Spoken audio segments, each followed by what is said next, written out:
আসসালামু আলাইকুম। আশা করি আপনারা সবাই ভালো আছেন। ১১ থেকে ১২,০০০ টাকা বাজেট রেঞ্জে সিম্ফনি আসলে এদের কি হলো ভাই?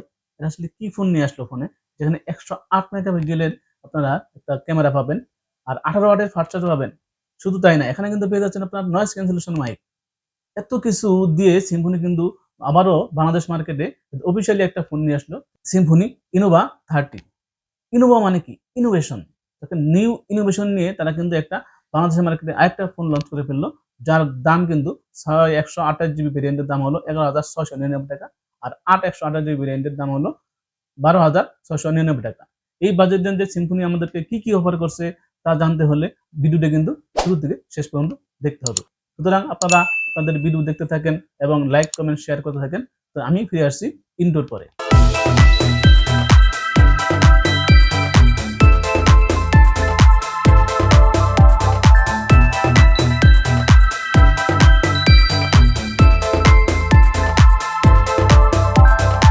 প্রথমেই বলুন এই ফোনটির বক্স কন্টেন্টে তারা কি দিচ্ছে?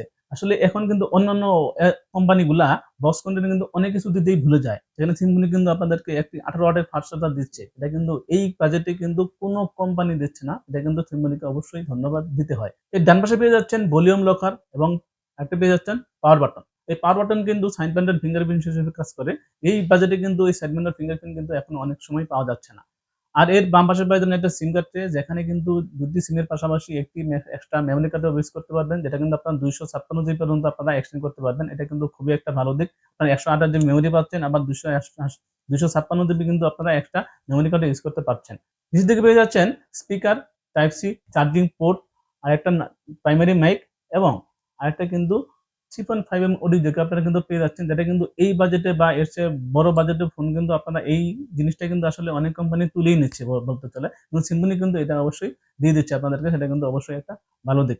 ডিজাইন এবং আউটলুকিং এর কথা বলতে গেলে এখানে কিন্তু সিম্ফনি ভালো অন্য মানে নিউ ইনোভেশন কোনো ডিজাইন আনতে পারে নাই। তারা কিন্তু এজ ইউজুয়াল এই ২০২৩ সালের শেষের দিকে বা ২০২৪ সালের শেষের দিকে প্রথম দিকে এসে তারা অনেক কোম্পানি কিন্তু এই ডিজাইনের ফোনগুলো আনছে। আসলে কিন্তু এটা কিন্তু একটা কপি একটা ডিজাইন, যেটা কিন্তু বুঝতে পারছেন আসলে ডিজাইনটা কেমন।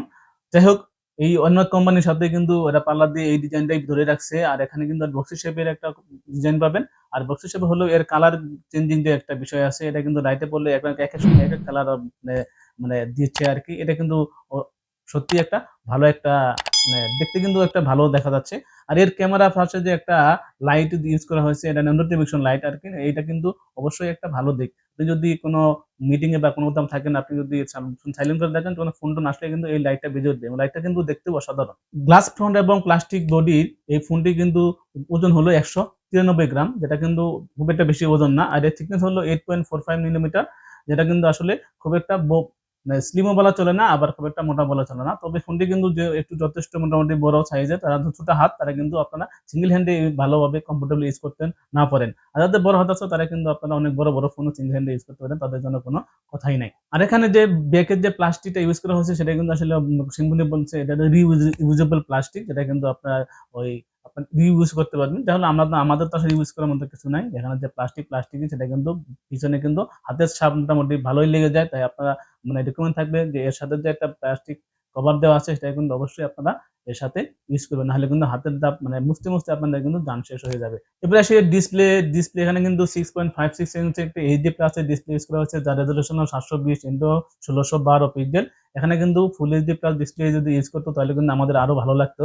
আমরা যখন আসলে বাঙালি বেশি চাই, যেহেতু বাংলাদেশের ফোন এবং সিম্ফনির ফোন, আমরা অবশ্যই এখানে আশা করতে পারি এবং এই পরবর্তী যাতে আমাদের ফুল এইচডি প্লাস একটা ডিসপ্লে প্রোভাইড করে, আমাদের সবার থেকে একটা আবদার আরকি।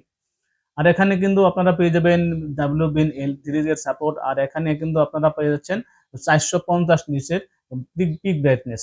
450 নিটস পিক ব্রাইটনেস থাকার কারণে কিন্তু আপনারা ইনডোরে কিন্তু ভালো ভিজিবিলিটি পাবেন, কিন্তু আউটডোরে কিন্তু যখন ছবি তুলতে যাবেন বা আউটডোরে ডিরেক্ট সানলাইট ইউজ করতে যাবেন বা আউটডোরে যেকোনো জায়গায় ইউজ করতে যান, আপনারা কিন্তু লাইটের সমস্যা পোহাতে হবে, খুব একটা ভিজিবিলিটি ভালো পাবেন না। আর এখানে চিন এবং বেজেল কিন্তু মোটামুটি ভালোই দিয়েছে এবং এটাতে চিন নিচের দিকে বেজেলটা কিন্তু আরেকটু বেশি ভালো, আরেকটু কম হলে ভালো হতো। আর এখানে যে পাঁচ হোল ডিসপ্লে দেওয়া আছে, সেটা কিন্তু অবশ্যই ভালো। এই বাজেটে ফোনে কিন্তু আপনারা অনেক জায়গায় এই বাজেটের ফোনে কিন্তু আপনার 5 হোল ডিসপ্লে আপনারা পাচ্ছেন না, সেটা কিন্তু সিম্ফনি এখানে 5 হোল ডিসপ্লে দিয়ে দিচ্ছে। এটা কিন্তু সিম্ফনি বলেই হয়তো বা সম্ভব, অন্য কোনো ফোন হলে এই বাজেটে এই 5 হোল ডিসপ্লে হয়তো বা আপনারা পেতেন না। যাই হোক 500 ডিসপ্লে দিয়েছে এবং এর সাথে যদি একটু টিনিং বেজেলটা কমাই দিত তাহলে আমাদের আরো ভালো লাগতো। আর এই ডিসপ্লে ভিজিবিলিটি আপনার কালার টোন কিন্তু খুব একটা মানে আহামরি কিছু না, বাজেট অনুযায়ী কিন্তু মোটামুটি ভালোই পাবেন। আর এই ফোনটি কিন্তু লঞ্চ হয়েছে অ্যান্ড্রয়েড 13 ভার্সনে। আপনারা অবশ্যই বুঝতে পারছেন যে সিম্ফনির ফোন যেহেতু, তাহলে এখানে আপনারা কিন্তু আপডেট পাবেন না। সুতরাং এখানে যদি অ্যান্ড্রয়েড 13 ভার্সন না দিয়ে যদি অ্যান্ড্রয়েড 14 ভার্সন লঞ্চ হতো তাহলে কিন্তু সেটা আরো ভালো লাগতো। তবে আমার যেটা বলার আছে, আমার যেটা মানে যেটা হলো অবশ্যই সিম্ফনিকে আপডেটের বিষয়টা অবশ্যই খেয়াল রাখতে হবে, এবং সফটওয়্যারের বিষয়টা কিন্তু সিম্ফনি সবসময় মানে একটু ব্যাকডেটে থাকে। এক্ষেত্রে কিন্তু তাদেরকে আরো নজর দিতে হবে। আর এখানে অন্যান্য কোম্পানি যেহেতু যেখানে 2টা বা 3টা আপডেট দিচ্ছে, সেখানে সিম্ফনি কমপক্ষে 2টা যদি আপডেট দিত তাহলে কিন্তু অবশ্যই ভালো লাগতো। অ্যান্ড্রয়েড 13 হচ্ছে আমরা অ্যান্ড্রয়েড 15 পর্যন্ত আপডেট পেতাম তাহলে কিন্তু আরো ভালো লাগতো। আর এখানে কিন্তু ইউজ করা হয়েছে ইউনিসকেট T616 একটা প্রসেসর। ইউনিসকেট T616 প্রসেসর কিন্তু ইউনিসকেট প্রসেসর হিসেবে কিন্তু এটা একটা হায়ার প্রসেসর। এই বাজেটে কিন্তু এই প্রসেসর কিন্তু অনেক কোম্পানি ইউজ করে না, যেটা কিন্তু সিম্ফনি অবশ্যই ইউজ করছে, ওদেরকে অবশ্যই একটা থামস আপ দিতে হয়। আর এই প্রসেসরটা কিন্তু এই বাজেট রেঞ্জে একটা মোটামুটি ভালো একটা পাওয়ারফুল প্রসেসর। এই প্রসেসর দিয়ে আপনারা মোটামুটি ভালো গেমিং করতে পারবেন। মিডিয়াম গ্রাফিক্সের যে গেমগুলো আছে সেটা ভালো খেলতে পারবেন। হায়ার গ্রাফিক্সের গেম খেলতে গেলে অবশ্যই, যেহেতু এই বাজেটে আসলে আমাদের গেমিং ফোন আশা করাটা খুবই একটা বোকামি, কারণ এখন যে ডলারের যে বাজার ডলার যে ক্রাইসিস, এই বাজেটে আপনারা গেমিং ফোন যদি কেউ কিনতে চান তাহলে অবশ্যই বলবো যে এই বাজেটে কেউ গেমিং ফোন কিনে খুব ভালো গেম খেলতে পারবেন না। তারপরেও যদি কেউ টুকটাক গেম খেলা ইচ্ছা হয়, অনলাইনে যে গেমগুলো আছে অনলাইন ফুটবল বা F9 এই গেমগুলো কিন্তু মোটামুটি লোয়ার গ্রাফিক্সে আপনারা ভালোভাবে খেলতে পারবেন। সুতরাং যারা গেমিং পাগল আছেন তারা কিন্তু এই ফোনটা থেকে দূরে থাকাই ভালো। তবে এই বাজেট অনুযায়ী এই প্রসেসরটা কিন্তু অবশ্যই একটা ভালো প্রসেসর।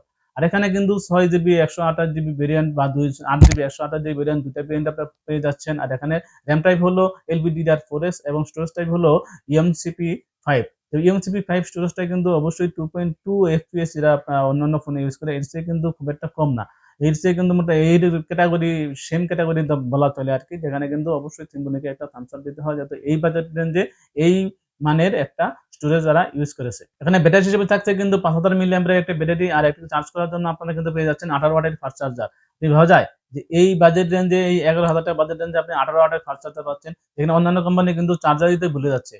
কিন্তু চার্জার দিলেও 10 ওয়াটের একটা চার্জার দিচ্ছে, যারা 10 ওয়াটের চার্জার কিন্তু ফাস্ট চার্জার না। এটা চার্জ হতে 2 দিন 3 ঘন্টা চার্জ করার সময় লাগে। কিন্তু এই চার্জিং কিন্তু 18 ওয়াটের চার্জার দিচ্ছে, এটা কিন্তু সিম্ফনি অনেক ভালো একটা কাজ করছে। যেটা দিয়ে আপনারা 45 মিনিটে, ওরা বলছে 45 মিনিটে 60% চার্জ আপনারা মানে 0 থেকে 60% চার্জ করতে পারেন। এটা কিন্তু একটা ভালো দিক। কিন্তু মোটামুটি একটা গেমিং প্রসেসর বলা চলে, সেজন্য আপনারা কিন্তু তাড়াতাড়ি চার্জ ফুরিয়ে যাবে এবং চার্জ দিতে পারলে এটা কিন্তু একটা ভালো।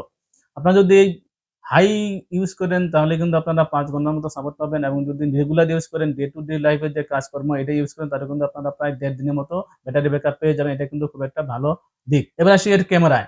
এর এর পিছনে কিন্তু আপনার পেয়ে যাচ্ছেন ট্রিপল ক্যামেরা সেটআপ, 3টা ক্যামেরা পাবেন, যেটা কিন্তু মেইন ক্যামেরা হলো 108 মেগাপিক্সেলের একটি মূল ক্যামেরা। এটাই কিন্তু আসলে মেইন ক্যামেরা, এবং সিম্ফনি বসে আপনারা কিন্তু এখানে 10x পর্যন্ত জুম আপনারা পেয়ে যাবেন, যেটা আসলে জুম মানে কিন্তু অপটিক্যাল জুম না। আপনারা কিন্তু অনেকে মানে ভুল বুঝতে পারেন যে এখানে 10x জুম মানে আমি অনেক সূর্যের ছবি তুলতে পারবো বা আমি অনেক চাঁদের ছবি তুলতে পারবো, এটা কিন্তু এরকম কিছু না। 10x জুম, এই জুম মানে কিন্তু অনেক ক্রপ করে একটা জুমের ফিচার দেওয়া থাকে। তবে আপনি এখানে 108 মেগাপিক্সেলের ক্যামেরা দিয়ে কিন্তু আপনারা ইনডোরে প্রপার লাইট কন্ডিশনে কিন্তু আপনারা মোটামুটি ভালো ছবি তুলতে পারবেন। এখানে ছবির যে এইচডি বলেন বা বলেন ডিটেলস বলেন মোটামুটি ভালোই পাবেন। তবে লোয়ার লাইটে কিন্তু আপনারা এই খুব একটা ভালো বা একটু ডিটেলস এর পরিমাণ কম পাবেন। তবে আমার মনে হয় এই বাজেট রেঞ্জে এই ক্যামেরা কিন্তু মোটামুটি ভালো একটা ক্যামেরা এরা ইউজ করছে। আর বাকি যে 2টা ক্যামেরা আছে, যেটা হলো ম্যাক্রো বা লেন্স, এই দুটো আসলে কোনো কাজের না। এই দুটো না দিয়েও যদি একটা আল্ট্রা ওয়াইড দিত, যাই হোক এই বাজেটে যদি এই ক্যামেরা দিছে এটা কিন্তু অনেক ভালো। তো আল্ট্রা ওয়াইড দিলে কিন্তু সিম্ফনিকে আরো বেশি আমাদের মন থেকে তো আসতো। যাই হোক তারা দেয় নাই। তবে এখানে কিন্তু আপনারা ফ্রন্টে কিন্তু পেয়ে যাচ্ছেন 8 মেগাপিক্সেলের একটি সেলফি ক্যামেরা, যেটা দিয়ে কিন্তু আপনারা প্রপার লাইট কন্ডিশনে খুব ভালো ছবি তুলতে পারবেন। প্রপার লাইট কন্ডিশনে কিন্তু ভালো কালার টোন দিতে পারছিল। এটাতে কিন্তু আপনার পোর্ট্রেট মোডে বা পোর্ট্রেট মোডে ছবি তুলতে পারবেন। পোর্ট্রেট মোডে ছবির কোয়ালিটি কিন্তু মোটামুটি ভালোই আছে, যেটা কিন্তু সোশ্যাল মিডিয়া ফ্রেন্ডলি, আপনারা ছবি ভালো তুলতে পারবেন। এবার আসি আপনারা কারা কারা এই ফোনটি কিনবেন এবং কারা কারা এই ফোনটি কিনবেন না। আমার তো মনে হয় যাদের বাজেট 10 থেকে 12,000 টাকার মধ্যে আছে, তারা আসলে তাদের সবাইকে এই ফোনটা কেনা উচিত। কারণ এই বাজেটে এই স্পেসিফিকেশন অন্য কোনো কোম্পানি এখন বা এই 2 মাস বা 3 মাস বা এই 1 বছরের মধ্যে কোনো কোম্পানি দিচ্ছে না। নেক্সট টাইম দিবে কিনা সেটাও বলা যায় না। তবে এখানে আপনি ক্যামেরা বলেন, স্টোরেজ বলেন, ব্যাটারি বলেন, তিনটার দিক থেকে কিন্তু আপনাদেরকে বা ডিজাইন বলেন কোনো দিক থেকে কিন্তু সিম্ফনিকে কোনো ভুল ধরা যায় না। এই বাজেট রেঞ্জ অনুযায়ী কিন্তু এটা অবশ্যই ভুল ধরা যাচ্ছে না। তো এখানে একটু হলো ডিসপ্লে কোয়ালিটি কিন্তু আরেকটু ভালো হতো। আর সরি, একটা কথা বলতে গেছিলাম, এটা হলো এখানে ডিসপ্লে কিন্তু আপনাকে হচ্ছে 90 হার্টজ ডিসপ্লে রেট। তবে 90 হার্টজ রিফ্রেশ রেট এই এইচডি প্লাস ডিসপ্লেতে ভাবে মানে কার্যকর হবে সেটা আসলে বলা যাচ্ছে না। তবে এর একটা কথা বলতে ভুলে গেছিলাম, এর ইউআই কিন্তু অ্যাজ ইউজুয়াল ইউআই যে সিম্ফনি ইউআই হয় সেরকমই। তবে এখানে কিন্তু খুব একটা ব্লোটার বেশি পাচ্ছে না। তবে এটা ভারী একটা ইউআই। তবে সিম্ফনিকে আরেকটু এই ইউআই এর ভিতরে একটু নজর দিতে হবে, যাতে আমরা ইউআই মানে কি আমরা ইউজার ইন্টারফেস যাতে ভালো পাই। আমরা যাদের ইউজার আছি তারা যেন ভালোভাবে আমরা ইউজ করতে পারি। এজন্য কিন্তু আমাদের ইউআইটা একটু কমফোর্টেবল হওয়া উচিত। যাতে আমরা মোটামুটি ভালোভাবে আমরা ডিভাইসটা মানে ফোনটা ইউজ করে মজা পাই আরকি। এই ছিল এই ফোনটি সম্পর্কে বিস্তারিত। এই ফোনের অনেকগুলো ভালো দিক আছে, অনেকগুলো খারাপ দিক আছে। তো খারাপ দিক মানে কমই আছে। এই বাজেট অনুযায়ী ভালো দিক বেশি আছে। তাই আমাদের যাদের বাজেট 12 থেকে 13,000 টাকা বা 12,000 টাকা বা 11,000 টাকা তারা যদি একটা মোটামুটি ভালো রেঞ্জের ফোন কিনতে চায়, তাহলে কিন্তু আমরা চোখ বুজে এই ফোনটা আমরা কিনতে পারি। আর যাদের মনে করেন যে হাই গেমিং আছে, তবে এই বাজেটে কিন্তু কেউ ভালো গেমিং ফোন কিনতে পারবেন না। সুতরাং কেউ যদি চিন্তা করেন না আমি এই বাজেটে একটা ভালো গেমিং ফোন কিনবো, তাহলে কিন্তু তাদের চিন্তাটা মানে ধুলায় মিশে যাবে কিছুদিন পর। এখানে ভালো একটা স্টোরেজ ইউজ করা হয়েছে, ভালো ক্যামেরা ইউজ করা হয়েছে, ভালো ডিসপ্লে আছে, ভালো ডিজাইন আছে। সুতরাং এই বাজেটে আপনারা কিন্তু এই ফোনটা আপনারা কিনতে পারেন।